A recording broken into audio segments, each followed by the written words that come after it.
South Asia, a sub-region of Asia, consists of the Indo-Gigantic Plains and parts of peninsular India. It includes the countries of India, Bangladesh, Pakistan, Nepal, and Sri Lanka, and sometimes Myanmar and Afghanistan are also considered a part of it.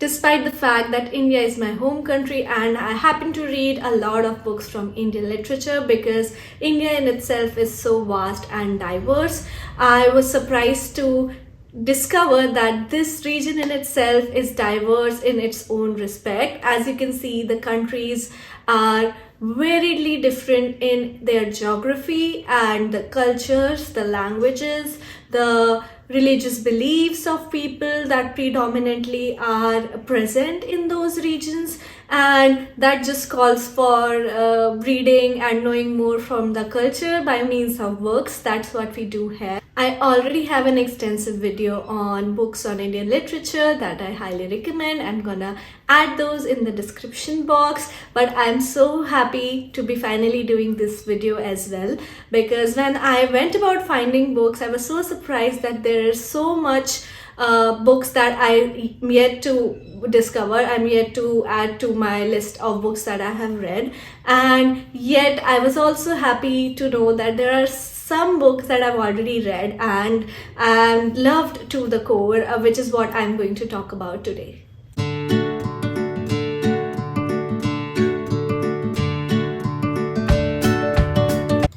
Hi guys, welcome back to my YouTube channel. This is Pooja again. I'm sorry if my voice is a bit raspy.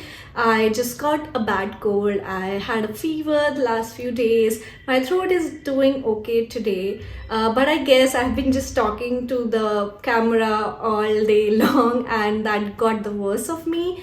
I'm going to lower my tone. I'm sorry if I'm not very clearly audible, but yet I wanted to talk to you guys about these books, and let's just get into the video. First book is coming from Singapore. Now, Singapore is on paper considered to be more of a part of a Southeast Asian region, but because it is so close to India and also it's so culturally similar to people who live in south of India, I am tempted to add these books from Singapore to the list. And as a matter of fact, these books have just been so fun and informative to read that it would be a shame if I did not add them to the list. Let's start with an exciting read, Crazy Rich Asians by Kevin Kwan. This is a fun and entertaining read, a kind of like coming of age story, a rom-com,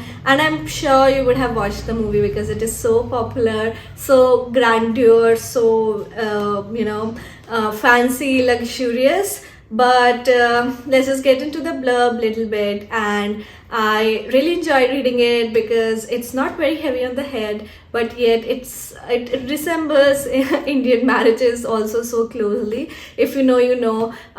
People who come from very affluent backgrounds in India, they do happen to throw big fat Indian weddings. That's what we are infamous for.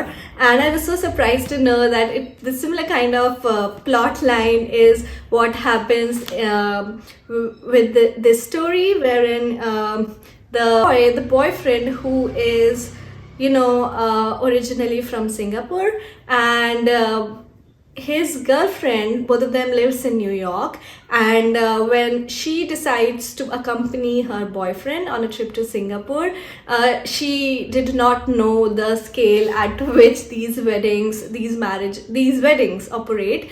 And once she lands, she realizes her boyfriend is actually kind of a billionaire who is filthy rich. The family is filthy rich. They come from a lot of generational wealth, and what ensues is bickering about old money, new money, and just the obligations that come in the family with having to be from such an affluent family. And she's going to be a part of this family, so from her point of view we see how different she views these things, and yet it makes for like a very funny and entertaining read. So I would recommend this one.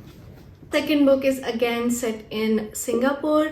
This is How We Disappeared by Jing Lee. This is the book that was gifted to me, and I am so happy that I found my hands on this one, because before getting into the book, I did not know that during World War II there were so many things that happened in Singapore as well, and this book is set in parts of Singapore and Malaysia. So the year is 1942. This is around the time World War II is just starting, and Japanese troops have invaded parts of Singapore and Malaysia. So what happens with Japanese occupation of these regions was something that I was very unknown to, and I feel really stupid and sorry for myself that how could I not have discovered this before. But at least I'm glad I did. I read this a couple of years back, and this just talks about this is a fiction, and it just talks about the whole things, the atrocities that happened around the time, and how from the point of view of a very old lady who was a part of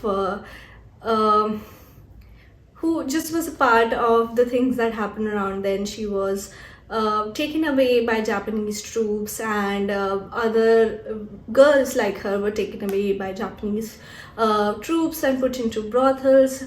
These women were historically known as comfort women. I happened to research a bit about them after reading this book, and it was just very disheartening to know about it. And then she's very old now, and she's just having flashbacks, traumatic flashbacks of her time back then. That is how we come to know of her story. And also there is a timeline of present day Singapore, wherein the 12-year-old Kevin, another protagonist in the book, is trying to figure out what's wrong with his grandmother, and how the two stories intertwine, and how these stories have always been just buried. And that is what the title of the book also suggests, how we disappeared, because honestly all of these stories have been not given like the limelight that they deserve. We often talk about Holocaust, but not about other countries, other war crimes that happen all over the world. And this is incredibly well written, and it moves you to tears. I would give it a 5-star. I already gave it a 5-star, and I would highly recommend anyone looking for I highly recommend this one, for it is a beautiful piece of historical fiction, as well as it leaves you with something to think about. Third book is from my home country, and this has been like one of the few books that I read early on in my book journey when I started reading again. And it is such a popular book. I am sure you would have come across the name, but if you have not read it, this is your sign to finally pick this up. It is The God of Small Things by Arundhati Roy. One of those books which I feel is a well-deserved winner of Booker Prize. And look at the edition, it's such a beautiful edition, and I read it almost 5 years back for the first time. So before Christianity arrived in Kerala, before the conversion started happening, the law of land was different. There are a lot of caste divides that divide Indian landscape. It is still so prevalent in so many different regions of India, and even in Kerala it was prevalent. It is prevalent. So these laws decide who can love who, and often you find people caught up in this dilemma. It is not more so a dilemma, it is a social sin if you commit these things. And this is what the book talks about from the eye of the two protagonists, who are separated by their societal just existence, in which families they were born, and they very well know they cannot never be united, but just this separation, this feeling, pangs of separation loom all throughout their lives, which they are not able to escape. So it makes for a very sad read in that sense. It touches upon all the topics of like growing rise of Marxism in that region, and then coming of Christianity, Christian missionaries to convert people around that time, and also people dealing with their own insecurities about being accepted in the society. Around the same time, I know there are so many different books that talk on the same topic. Caste divides, I've been reading so many of them lately when I was in India, and yet this book stands apart because of its writing. I have never seen any writing like this before, and Arundhati Roy writing is very poetic. It's so beautiful. It just touches your heart in a way I cannot explain. So I would definitely recommend this one. Let's just move to a very different country of this region altogether, not just South Asia, but parts of Southeast Asia. I'm talking about Afghanistan, and the book that I've chosen today from that region is The Kite Runner by Khalid Hosseini. Very popular book. You would find its quote all over the internet, and all for the right reasons. This again is a book I read a long time back. I mean, the copy is a bit tattered now, and it has got a little bit of a dust, but I read A Thousand Splendid Suns before it, so in an unpopular opinion, I found that slightly better than The Kite Runner. But Kite Runner in itself is such a moving read. It talks about the Taliban occupation of Afghanistan, the political unrest in the whole country that has been there forever, the American troops landing there and shaping the laws of the land, shaping the destiny of so many people.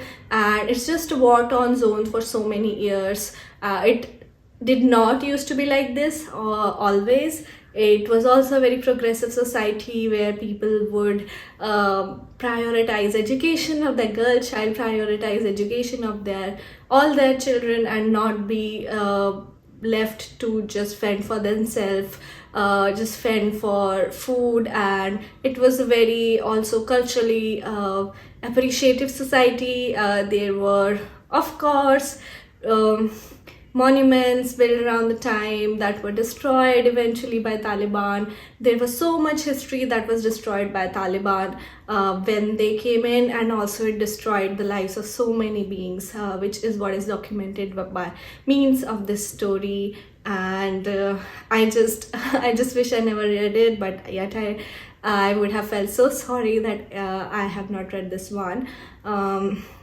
I was literally moved to tears when I finished this book, and that is the reason I feel everyone should read it. The last book that I chose for the list is from Nepal. Nepal is a country that comes in between China and India, and it spans across the northern of India. So it kind of shares boundaries with the north of Indian states, and that's also a place where the Himalayas live. So it is a very green place from what I hear, and I have known some people from that region. The people are very friendly. It is a very open environment, and I could not help but recommend a big book from that place because Nepal is one of our really good neighbors, and there is so much intermingling of people, the food and the culture that I cannot help but know more about it and see the similarities and the difference. So the book that I'm talking about is by Manushri Thapa, The Tutor of History. This book was something that I was looking to get my hands on for the longest time, and I have not opened this physical copy, but I read it on Kindle because I did not have it with me when I went to London, but I have this copy here. The story is set in the late 1900s, and just after Nepal has become a democracy, the government fell, and this just causes so much unrest in the country. There is a need for elections, and this just brings four lives together, four people who are attempting to win these elections and are going to take part in it. All four of them comes from different walks of life, one being a Gurkha soldier, another one being a tea stall owner, then the others being an alcoholic and disillusioned and a disillusioned communist. It is so interesting to see their lives come together, and the landscape, the political landscape around the time is so very well described here. It has always been the case, countries that just acquire democracy, it's just have always been the case like this. Countries who acquire democracy post independence, they find themselves in a little bit of unrest initially, because now they are on their own and they have to start from scratch. The similar kind of thing happened in India, and I happen to read a lot of these from books that I have been able to read, like in The Suitable Boy itself. There is so many reference of political unrest and the Congress party trying to come into power, and the mentality of the people who are going to vote. It is all very different. The ground reality is all very different from what is right. So I saw similar lines in this book as well, and the writing itself is very easy to read, yet it is fast paced and you would not get bored from it, although there are so many political references which I find sometimes very overbearing, but I did not find it so. There are also references of culture, Nepali culture, and it is similar to what happens in India. People give vote for reasons different than just idealism or who they should vote for, but because of the divide between the gender, the patriarchal society, which is so often prevalent in such countries. Like even in India, it is so prevalent, you cannot escape from it. And I was so heartened to see that there are so many similarities, yet the core of it is somewhat different than what I am used to experience, because every story is special in its own way. And I just wanted to recommend this for its simplicity, yet it did not fail to encapsulate the heart of the people and the heart of the turbulence and turmoils that so many of us went through post-colonial, post-independence era. With that, we are at the end of the video. I hope you guys enjoyed listening to me talk about these books. I especially feel these stories are important because there has been so much that have gone into making history that is unsaid and unheard and is just not talked about, but the pains and the turmoils that our forefathers went through to just get us independent, and also all of those issues that came from just being under the colonial Raj and have shaped our lives today as well. It is just so very interesting to know, and I feel now that I think about it, all of these make for very good historical fiction. Almost all of them are I'm guessing historical fiction, except Crazy Rich Asians. And I feel under the garb of just a story, we still get so much information out of it, stories that need to be heard. So that was the intent of this video. If you like this video, please consider supporting me by liking the video, by sharing it with your friends, and if you're really feeling benevolent, please subscribe to my channel. I come up with these videos ever so often, and thank you for tuning in today. I hope you guys have a good day.